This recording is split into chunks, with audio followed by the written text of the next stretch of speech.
Dude, we are going to energise the country. Stop Brexit. No more Mr. Nice Guy. Another future's possible, but we've got to fight for it. Order! Hello and welcome to the Debated podcast. As always, I'm your host, Will. And in this episode, I'm delighted to be joined by a returning guest. Not only a returning guest, I think he's our most returning guest, and it's William Kedjanyi, who is the Elections, Politics and Policy Analyst for Star Sports. Welcome back to the podcast. It's a pleasure to be back with you again. Thanks for having me. It's great to have you back again. So the first question that I'd like to ask is this. November this year, we'll be seeing the US presidential election between, presumably, Joe Biden and Donald Trump. What are the odds at the moment looking like for the outcome of that election? So we have Joe Biden as an 8-13 favourite. That's 61.73% in percentage chances. And we have Donald Trump at 11-8. That's 42.02%. That's a bit of a squeeze from, I think, probably the last 2 months, because Biden had been polling extremely well through the summer. We're talking probably landslide proportions, and he still very much is polling, even if you account for phenomena like the race narrowing, which it does by 2 points in the stretch, give or take, every presidential election. He's still got a very comfortable lead. Trump is improving in some polls, but if you're wanting a head-to-head, then let's compare him with Hillary Clinton, which is the head-to-head everybody's worried about, and probably, to be fair, the best head-to-head given he's facing an incumbent. Biden is still polling better than Clinton was. He's even polling better than her peak lead over Trump.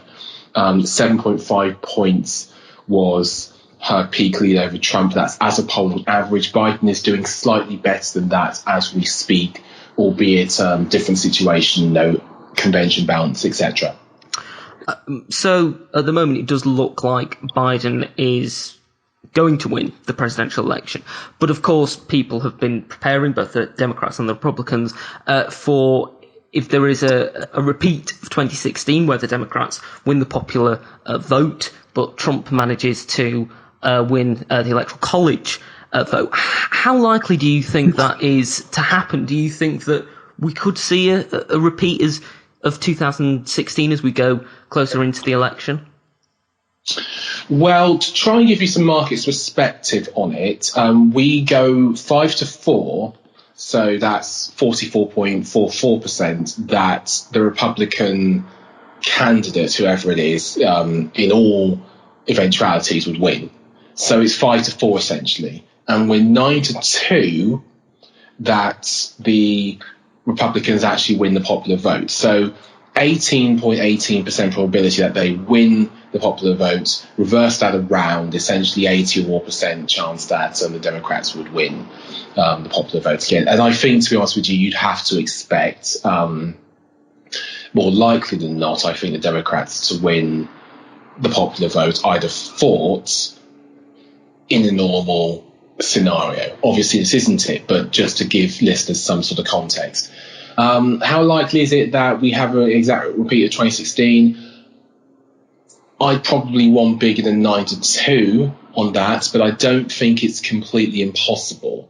Once again, we also have to remember that we don't really know for certain, for the first time probably since World War II, that this election will just go ahead, that it will happen, right? For a number of reasons.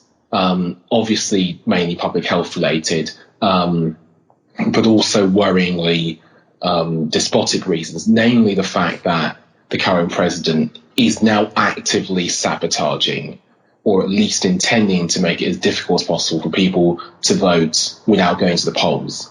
And this will take place in November, where many US winters are harsh. And voting in the US is not the easiest of tasks anyway. There are very long lines, really quite often, especially in key districts and key states.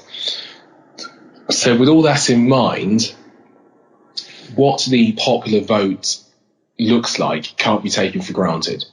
We just don't know for certain. You don't know in the same way that you might have been able to say somebody, if we're having this conversation 4 years ago, we know roughly, I think, what we'd expect to have in terms of turnout. We'd know probably when to expect the results, right, wouldn't we? And we'd be able to make some sort of judgment on who might win the popular vote or not. Now, I mean, we are 8-1, just 8-1 that the election doesn't take place in 2020. That is unprecedented. Now, I know it would take a lot. You need both houses of Congress to agree to it. But I think when you're thinking about who will win the electoral vote, consider what the electoral vote will look like and what the turnout will look like and what that process will look like, especially if the USPS, or the US Postal Service, I should say, is gutted, as looks quite likely, because there's 85 days to go. But that's a lot of time for things to happen, but not much time to get this process set up.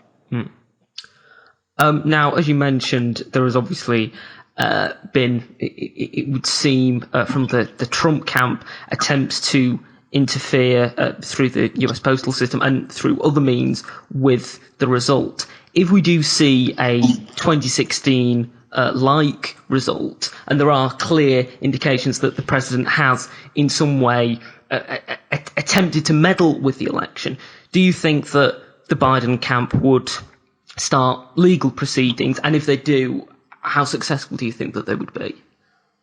Number one, absolutely, they will start legal proceedings. Absolutely. 2000 is the best example to go to.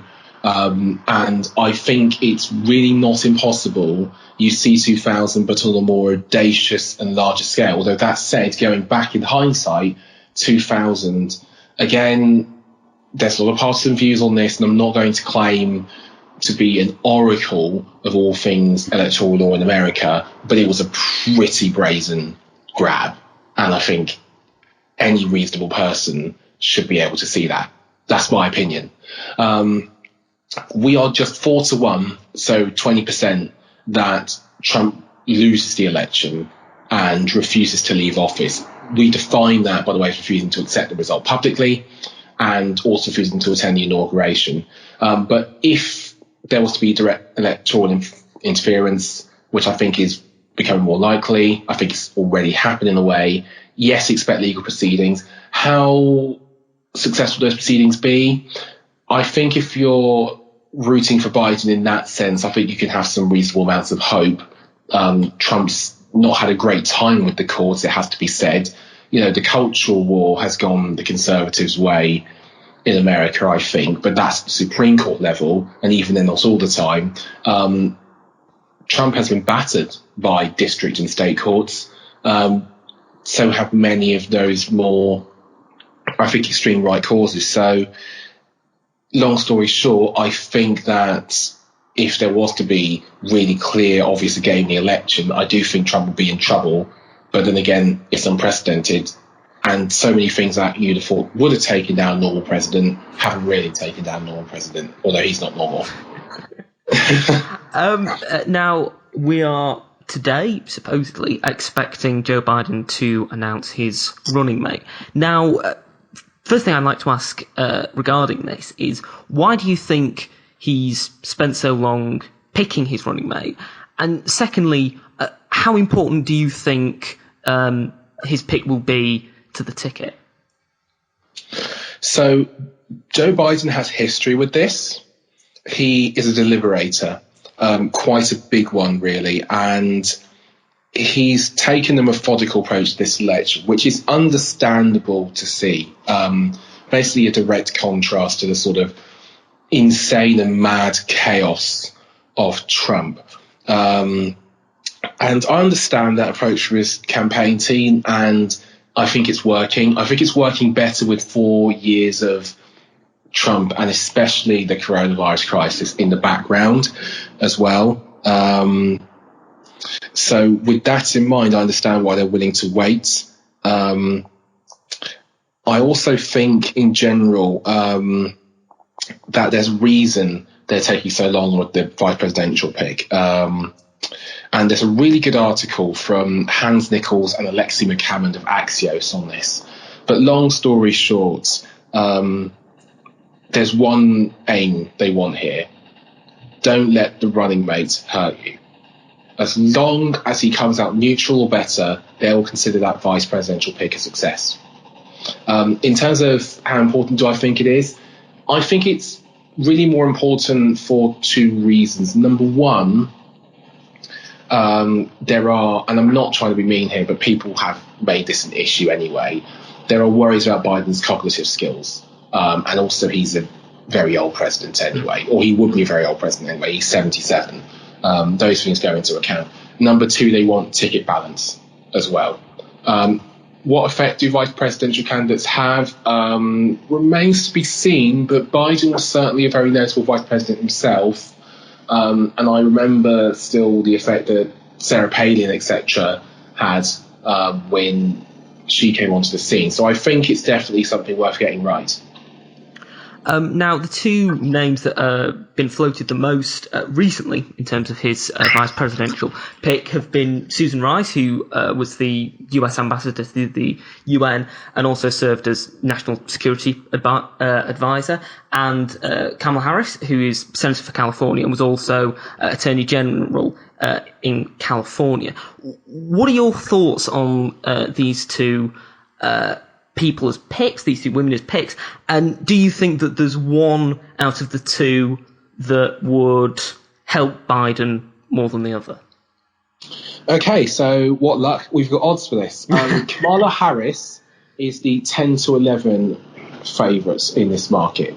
We've got more than two contenders, but she's a 10 to 11 favourite at this point, 52.36% chance. Susan Rice is 5 to 2. Second favourite, 28.57% chance in layman's terms. Interesting to note, Gretchen Whitmer, who has reportedly been in contact with the Biden camp in recent days, is a 6 to 1 shot, lurking on the periphery there. That's 14.29%. My feeling is that neither of those top three picks would really hurt him a huge amount. Although if he was worried about the left, which I've got to be honest with you, I don't really think he is at this point. I don't really think the Democratic Party has been for, a good few years now anyway. He would probably steer away from Harris. But then again, I don't think there's really a candidate there who's going to get progressive extremely excited anyway. My feeling actually would be that Susan Rice would be a more natural hand-in-glove fit for Biden in terms of the White House, number one, and probably also the campaign as well, number two. Harris and Biden have similar foreign policy thinking. They hold pretty similar stances broadly to America's place in the world. They would have National Security Council experience together. They'd have high-level meeting experience together. They'd also have a working relationship as well, which wouldn't need a lot of time to get started. If Biden wants continuity, he probably goes, I think, for Rice over Harris. Harris, however, is probably more high-profile, probably also better for a sort of law and order image, if that's the sort of fight he wants to get into, and it's certainly the sort of fight Trump wants to have. And I also think that, going forward, if Biden wants a big-name running mate to try and drag some of the attention away from Trump, when you really need that political oxygen, then he'd pick Harris. My pick would be Rice if I was on Team Biden, but that would be because I'd be mainly counting on Biden and his strengths to pull through. So in November, we will also be seeing battles for the Senate, the senatorial elections. Now, the Democrats are aiming to retake the Senate. How likely do you think they will be to do that? I think they have a reasonable chance of retaking the Senate based on forecasts I've seen for the Republican performance. So basically sort of flipping those forecasts on their head. Roughly speaking, the odds I see for the Republicans to win under 50 seats, including from a leading UK competitor bookmaker, who I won't name. No, I will name it. It's Ladbrokes, and they're led by the brilliant Matthew Shaddock. They've got 8 to 11 for the Republicans to win under 50 seats. That's 58.14%. That would give the Democrats a reasonable chance of taking the Senate. I think it's basically a matter of two things. Number one, Does the Biden enthusiasm rating really stretch to, can we just get Trump out, or do we want to take it all? Which potentially I think could be an issue, in the sense that if people get too focused on beating Trump, do you really have the energy for those down ballot races that you need to in the Senate? Which is generally really, really, really difficult. Senate races, the competitive ones, are extremely difficult to win and require a lot of money. Now, the DNC is raising money really well. They're raising money just fine. There should be money to spread down ballots. The issue is twofold. Number one, campaigning and coordinating, and number two, getting the balance right, because we know Republican volunteers will be willing to do that on the ground stuff. We know that. Is that an issue for Democrats? Depends. People returning to the streets in brute force from what I see in America, although it's not going that well. My main feeling is that it will be reflected in the presidential race. And if there is a proper blowout for Biden, of the sort that models and forecasts are predicting, then we will get, I think, a Democratic Senate. But I think a lot of that will come down to things such as campaigning. Where does the money go? How much enthusiasm is there? Now, turning to our side of the pond, something that I thought was quite interesting are your betting odds for the next chairman of the BBC. Now, could you walk us through the odds that Star have got up for that? Of course I can. So this has been a hot topic in the discourse ever since Rosamund Irwin and Tim Shipman of the Sunday Times led with the story that Andrew Neil and Baroness Morgan, or Nicky Morgan, were leading the field to be the BBC's next chairman. So basically, the chairman is appointed by the government. The government can appoint a BBC chairman. The Director General is a different position, and the two are sort of meant to work hand in hand. Now, we've got a new Director General, Tim Davie, and we've got now a chairperson seat that he's filling. We are 6-1, Andrew Neil gets it. We are 7-1, Baroness Morgan gets it. 8-1, Amber Rudd, also mentioned by Irwin and Shipman. And 9-1, Margot James, or Baroness James. 10-1, Martha Fox. 12-1, George Osborne. 14-1, Charles Moore, who was apparently mentioned as a bit of carrot and stick by those well-briefed in government.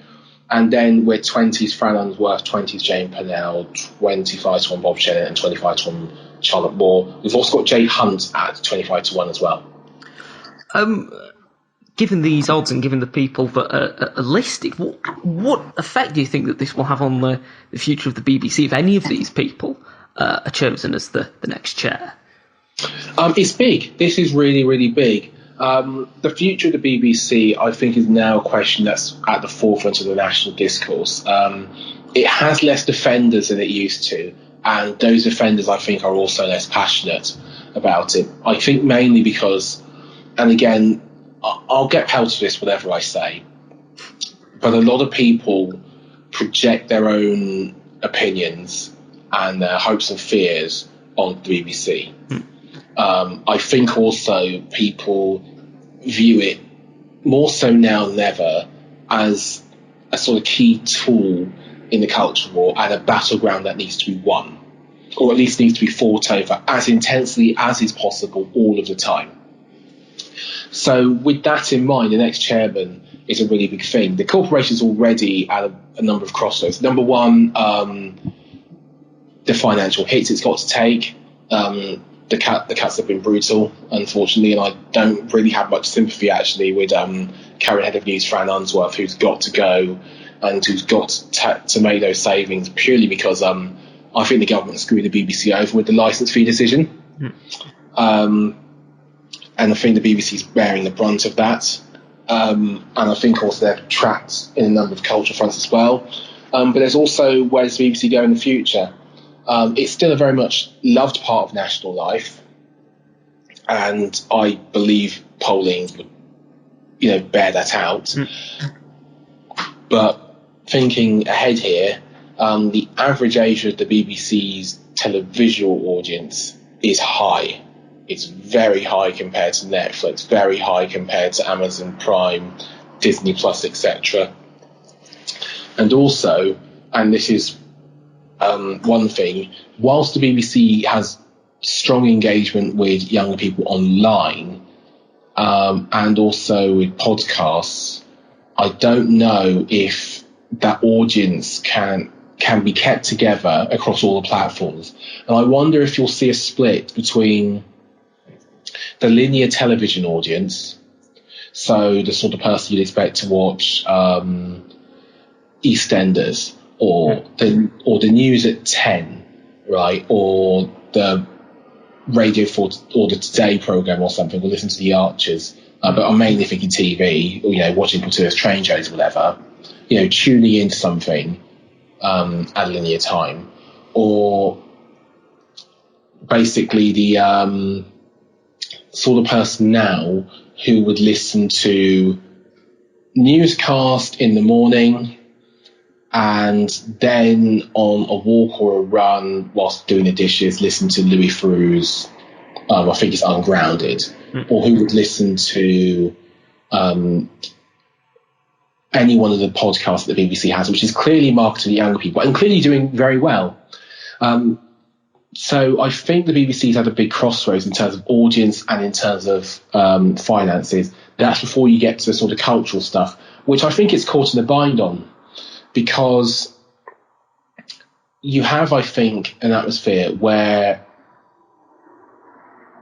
I think people feel so strongly now, and rightly so in many cases, about so many issues, that a paper an organisation which, like the BBC, is sort of duty bound to hear both sides out, is inevitably going to get clattered in the middle. And we've just seen that, I think, honestly, over the last 2 years. Going back to the market quickly, my feeling would be that Baroness Morgan at 7-1 is a very strong runner, because, of course, she's been Culture Secretary. We know that she's in line with Tory thinking on the BBC. That experience probably gives a bit of a sheen to potential application. We've seen her talk about the licence fee. We've seen her talk also about the future of broadcasting, and I think those speeches are a foregrounding to her taking some sort of role in this. I also think she'd probably be a pretty comfortable appointment for the government, in the sense that they could do it. There wouldn't necessarily be as much reaction to her getting the job as, say, Andrew Neil or somebody else, and they could go on their merry way. But I know I've said so much about the BBC, but long story short, I do fear for it in sort of the further future, because there are a number of crossroads. And I think one thing, and this would be my one takeaway, is people don't understand the value of the licence fee. People love to take, I think it's the approximately 160 quid a year or so figure, and they love to compare it with Netflix, and they love to compare it with Amazon Prime, and they love to compare it with Disney Plus or whatever. But that's not the point, because with the BBC, it's probably worth better comparing it to Sky or BT or Virgin, in the sense that you're paying this amount of money, but you're getting, not only getting it's 4 channels, 2 of them 24 hours a day. You're getting 7 to 8 national radio stations covering any subject of music you could want. You're then getting an online service, which I think you can say is the equal or better of any in the world. And I think also, and whether you agree with the news coverage or not, I'm talking about the breadth and depth of output.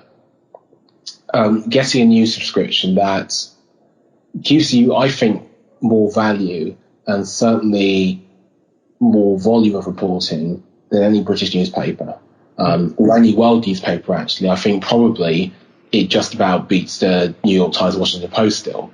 You would pay more to have a subscription to one of them then you would license fee for the BBC and you get the rest on top. So when you look at it like that, I think, and this is honestly a hot take of mine that I passionately believe in, the BBC license fee is cheap. It is cheap. In comparative pound-for-pound media terms, it is an absolute steal. It's just that nobody ever thinks about it that way. I don't think people have thought about it that way for quite a few years. And I think if the BBC could reframe the licence fee debate in that fashion, they'd give themselves a big hand. But again, maybe the debate is already too poisonous to do that. I don't know. Moving towards the political scene in the UK for a moment, we're obviously going to be seeing a raft of elections next year, the local elections, the elections in Wales, elections in Scotland, mayoral elections.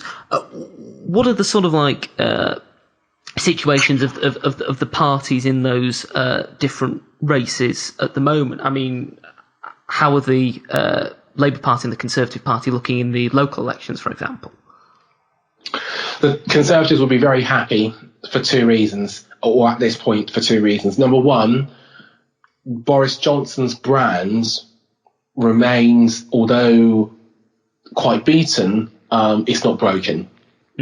His general approval ratings are okay for a prime minister, and whilst people might say, what the hell are you talking about, he's awful, I'm more thinking of his comparisons with Sir Keir Starmer, and I'm also thinking of the Conservative Party brand, which actually might be the more important point to make here, against the Labour Party brand. Now, in a local election, people's views of the parties, I think, have a big effect, mainly because there's not as much cut through, not until the results at least,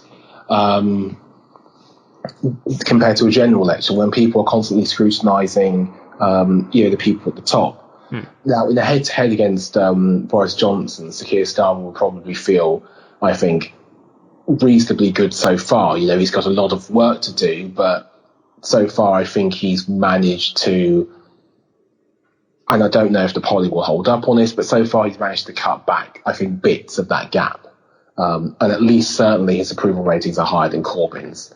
Although, again, long time to go. But the problem here for the Labour Party is people don't think differently about Labour as a brand yet.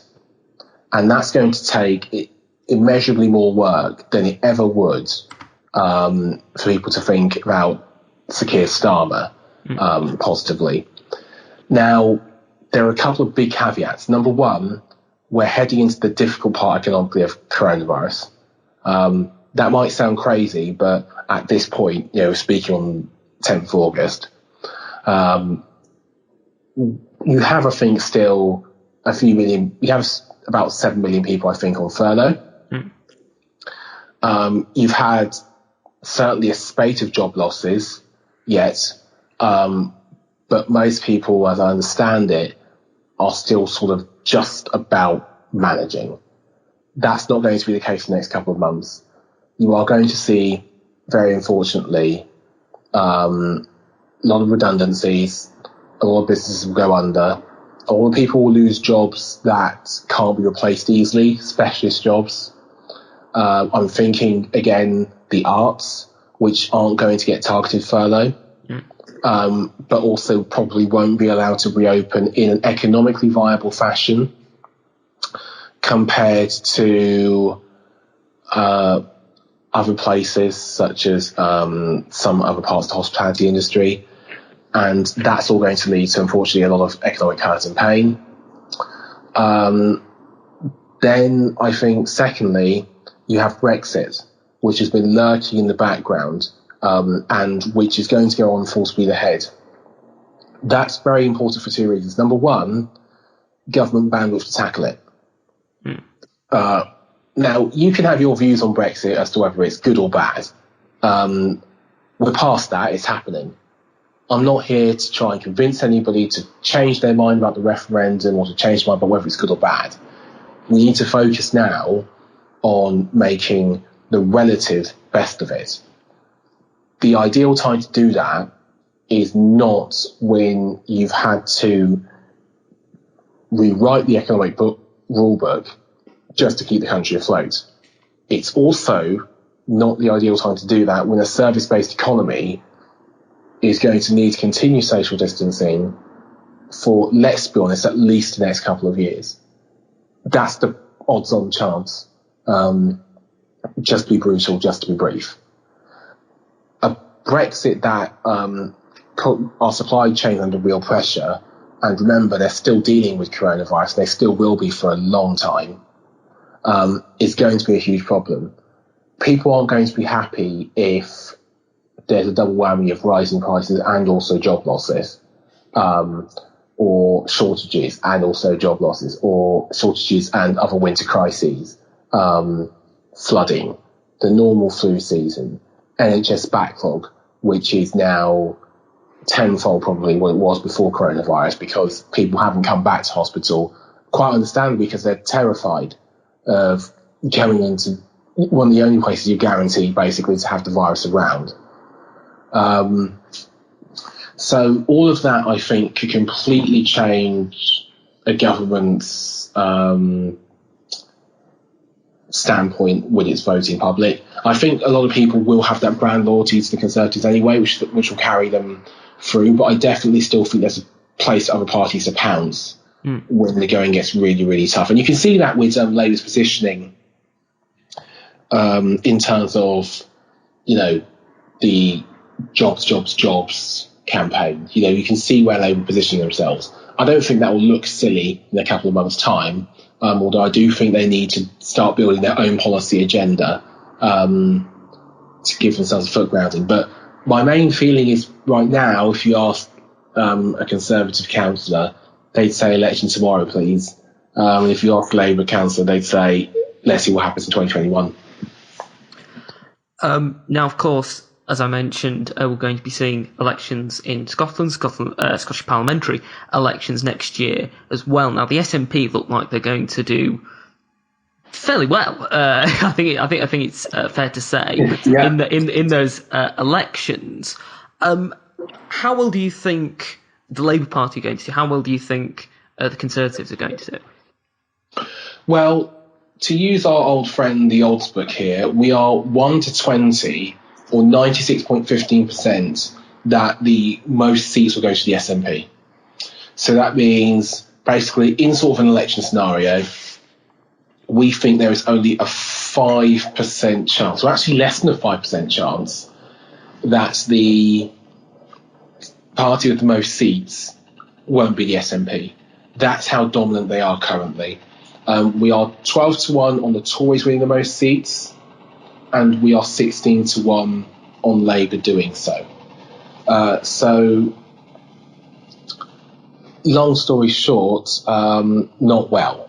And there isn't any reason for them to do well at the moment, because purely and simply, this is sort of a reverse effect of Brexit, basically, in the sense that the Conservative coalition was held by Brexit in the general election, where the Brexit Party stepped aside and folded the way, where UKIP was incorporated in the Conservative Party vote.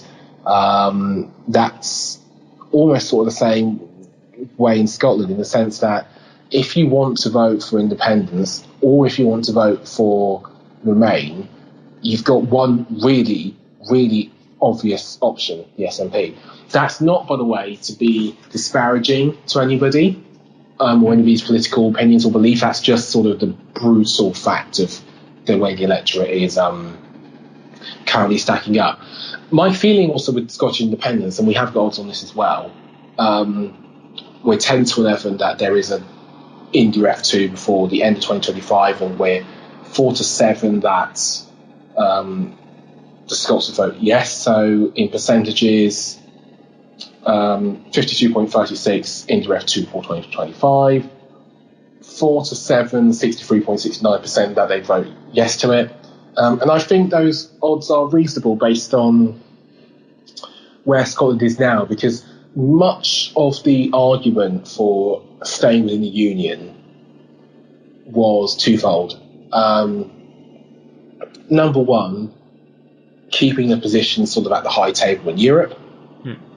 And number two, also stability as well. It was sold very much as I can remember, as stability.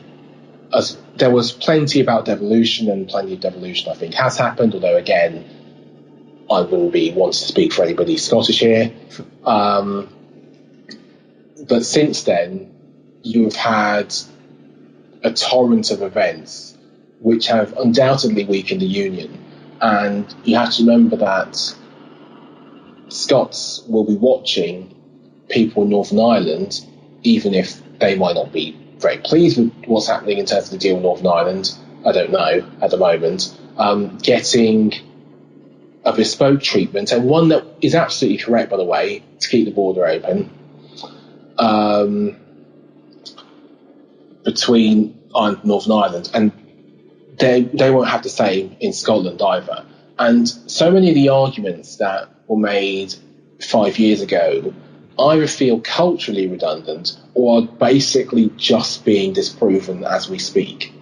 I don't think the economic hits and whatever are going to help either. I think coronavirus, even though I don't think any country's been flawless on this, I don't think the coronavirus arguments are going to help Scotland either, the Tories with the Union either on that mark, and I think that could play a big hand as the rest of the year goes by, especially in terms of reopening. And I think, generally speaking, you've also got a Prime Minister who, whilst an enthusiastic backer of the Union, is very much anathema to quite a few Scottish people, even if you would consider them, nationalists.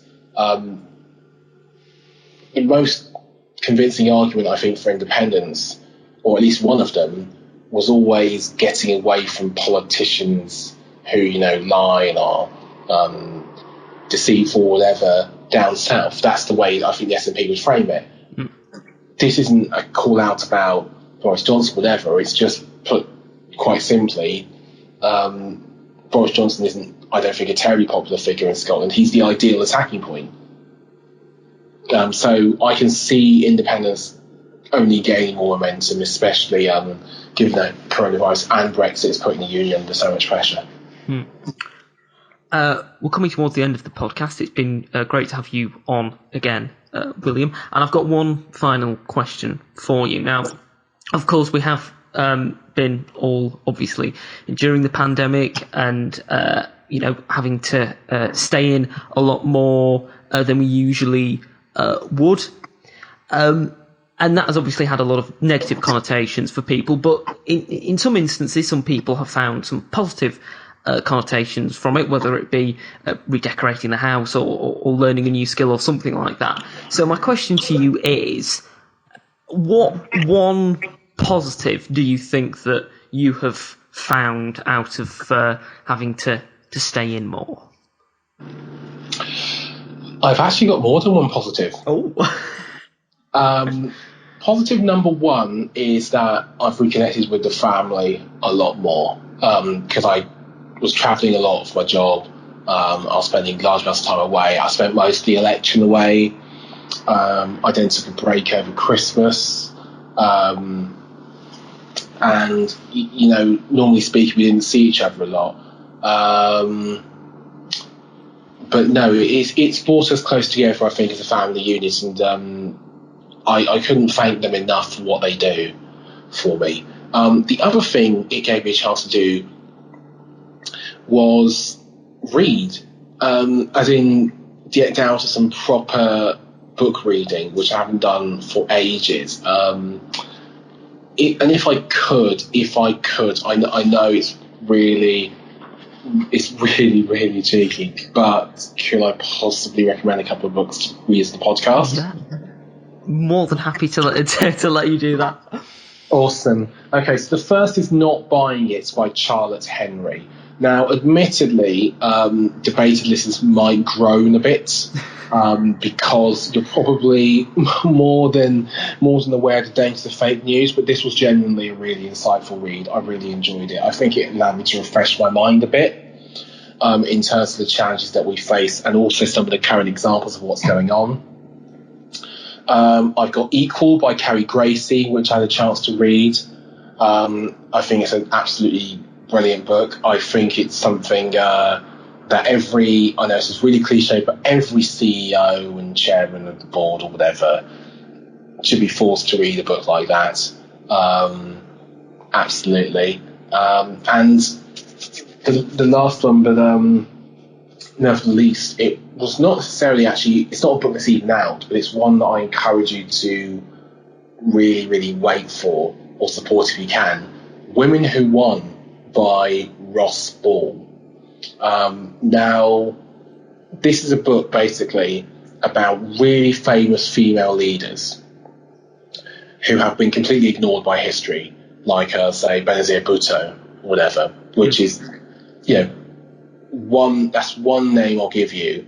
But I watched the video for this, and I was appalled, frankly, by the amount of women leaders who had really significant parts in shaping our history that I didn't know, that I wouldn't have recognised as quickly as a Barack Obama or a Boris Johnson or a David Cameron. There are a couple of exceptions to the name. Angela Merkel, I think now Jacinda Ardern, although I don't think people knew about her that much before the coronavirus pandemic, certainly not over here. And I think, and I really hope that funding effort reaches its goal, because I think something like that is absolutely the sort of book that can do tangible good. One very last thing, because I realise I've overstayed my welcome, probably. But The Butterfly Waltz by Julie Moylan is something I just can't wait to read. And one thing I've really enjoyed is just immersing myself in these really rich and powerful reads, some of which are also quite emotional. And I don't do enough non-fiction fiction reading anyway. But I just can't wait for this, because Julie herself is somebody I've spoken to through Twitter, and she's just such a worldly, such a wise, such an uncompromising but in a good way person.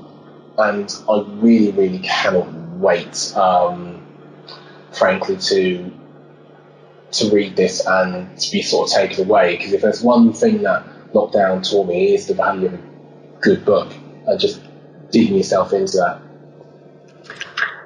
Well, I think you've made some great points there. Hopefully, when we next have you on again, you can recommend some more books to our listeners. Thank you for bearing with me, debated listeners. Thank you once again for coming on the podcast, William. Absolutely no problem. Thank you for listening to the podcast. Don't forget that you can subscribe on iTunes, Spotify, Podbean, or YouTube. You can follow us at Debated Podcast on Twitter, like us, Debated Podcast on Facebook. And if you want to email us, either about appearing or making a comment or reaction to the episode you've heard or any other episodes, then email us thedebatedpodcast@gmail.com. Thank you for listening. I hope you listen to the next one.